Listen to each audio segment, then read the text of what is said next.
ಇವತ್ತಿಂದ digital launch ಮಾಡಿದ್ದೀವಿ. ಇದ್ರಿಗೂ channel ಹೆಸರು ಕೂಡ ಗೊತ್ತಿರಲಿಲ್ಲ. ಈಗ ಚಾನಲ್ ಹೆಸರನ್ನ ಪಬ್ಲಿಷ್ ಮಾಡಿದ್ದೀವಿ ಮತ್ತೆ ಡಿಜಿಟಲ್ ಲಾಂಚ್ ಮಾಡಿದ್ದೀವಿ.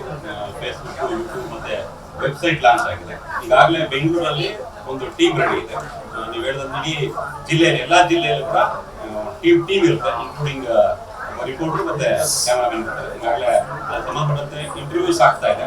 ಮಲ್ಲೇಶ್ವರಂ ಅಲ್ಲಿ ನಮ್ಮ ಚಾನಲ್ನ ಆಫೀಸ್ ಇದೆ, 13ನೇ ಕ್ರಾಸಲ್ಲಿ.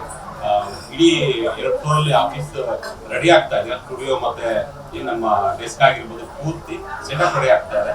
ನಮ್ಮ ನಿರೀಕ್ಷೆ ಏನಪ್ಪಾ ಅಂದ್ರೆ ನಮ್ಮ ಎಲ್ಲವೂ ಅನ್ಕೊಂಡಂತೆ ಆದ್ರೆ ಇದೆ ಜೂನ್ 4ನೇ ತಾರೀಕೇನು ರಿಸಲ್ಟ್ ಇದೆ, ಲೋಕಸಭಾ ಚುನಾವಣೆ ರಿಸಲ್ಟ್, ಅದಕ್ಕೂ ಮುಂಚೆನೆ ನಾವು ಆನ್ ಏರ್ಗೆ ಸ್ಯಾಟಲೈಟ್ ನಲ್ಲಿ ನಾವು ಆನ್ ಏರ್ ಬರೋದಕ್ಕೆ ರೆಡಿ ಆಗಿದ್ದೀವಿ. ಈಗಾಗಲೇ ಟೀಮ್ ಇದೆ, ಆಲ್ಮೋಸ್ಟ್ ಎಲ್ಲ ಡಿಪಾರ್ಟ್ಮೆಂಟ್ ನ ಹೆಡ್ಸ್ ಇದ್ದಾರೆ. ಅದು ಸಂಬಂಧಪಟ್ಟಂತೆ ಈಗ ಇಡೀ ಎಲ್ಲ ಜಿಲ್ಲೆಯಾದ್ಯಂತ ರಾಜ್ಯಾದ್ಯಂತ ಟೀಮ್ ನ ರೆಡಿ ಮಾಡ್ತಾ ಇದ್ದೀವಿ. ಕೆಲವೇ ದಿನದಲ್ಲಿ ಎಲ್ಲ ರಾಜ್ಯಾದ್ಯಂತ ಜಿಲ್ಲಾವಾರು ಪತ್ರಕರ್ತರು ನಮ್ಮ ಗ್ಯಾರಂಟಿ ನಲ್ಲಿ ಕೆಲಸ ಮಾಡಕ್ಕೆ ರೆಡಿ ಆಗಿದ್ದಾರೆ.